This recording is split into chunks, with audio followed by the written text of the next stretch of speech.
السلام عليكم.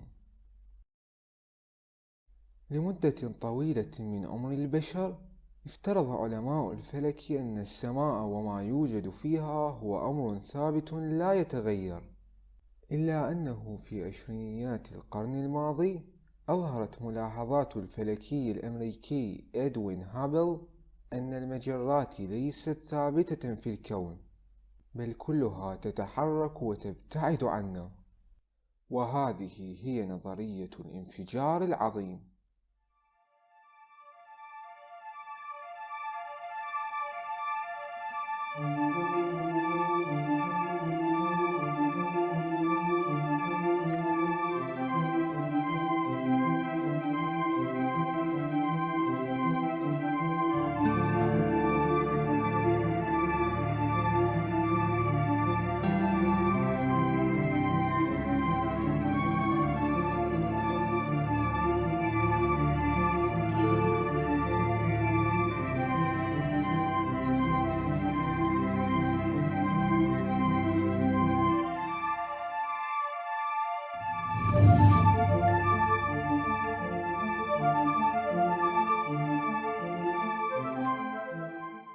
منذ حوالي 13.7 مليار سنة تشكل الكون، وما زلنا لا نعرف بالضبط الظروف التي حدث في ظلها، وما إذا كان هنالك وقت قبل ذلك.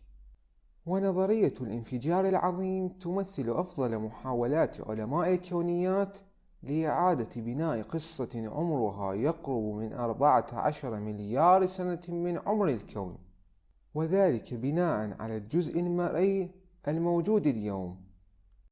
يستخدم الأشخاص المختلفون مصطلح الانفجار العظيم بطرق مختلفة.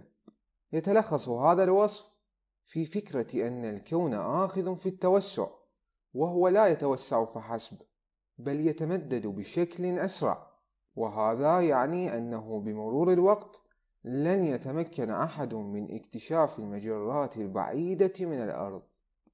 فمنذ حوالي 13.7 مليار سنة تم تكثيف كل شيء في الكون في وحدة مفردة صغيرة للغاية، وهي نقطة من الكثافة والحرارة اللانهائية، وتسمى حالة انفرادية، وهي اللحظة التي بدأ منها الزمن. وفجأة بدأ تمدد متفجر، وانتفخ كوننا إلى الخارج بأسرع سرعة في تاريخه.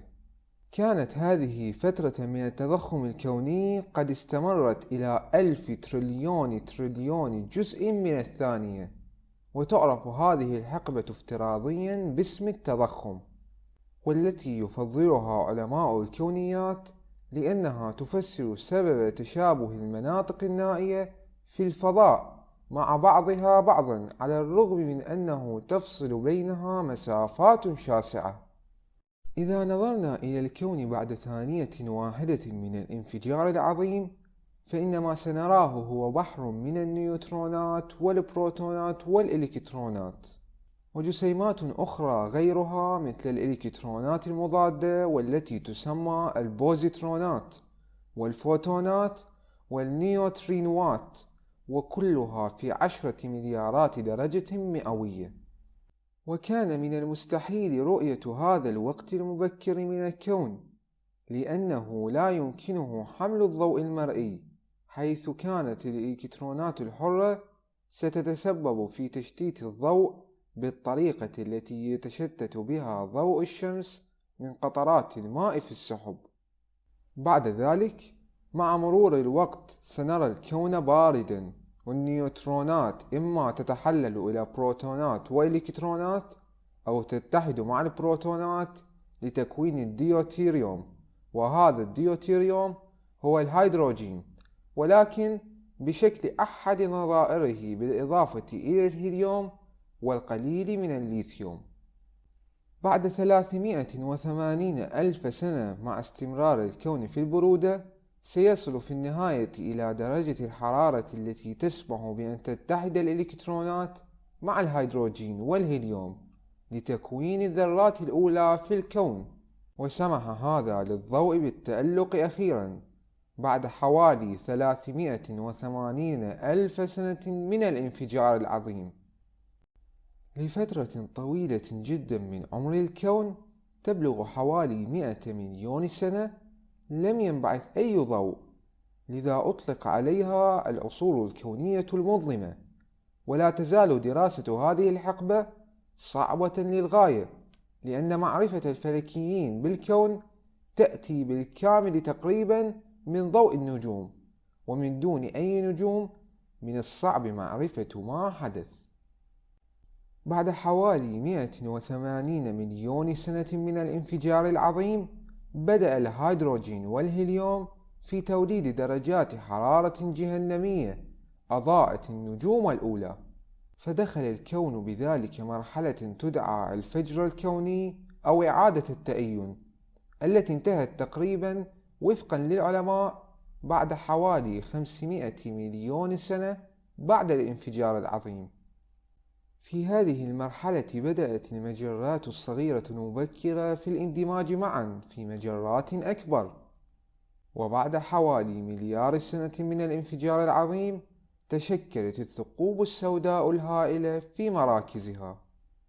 استمر الكون في التطور خلال عدة مليارات من السنين التالية، وتكونت ببطء المجموعات المجرية والخيوط الطويلة من الغاز والغبار، منتجة شبكة كونية خيطية جميلة يمكن رؤيتها اليوم، إلى أن تشكل نظام نجمي مألوف لنا قبل 4.5 مليار سنة، وهذا هو نظامنا الشمسي.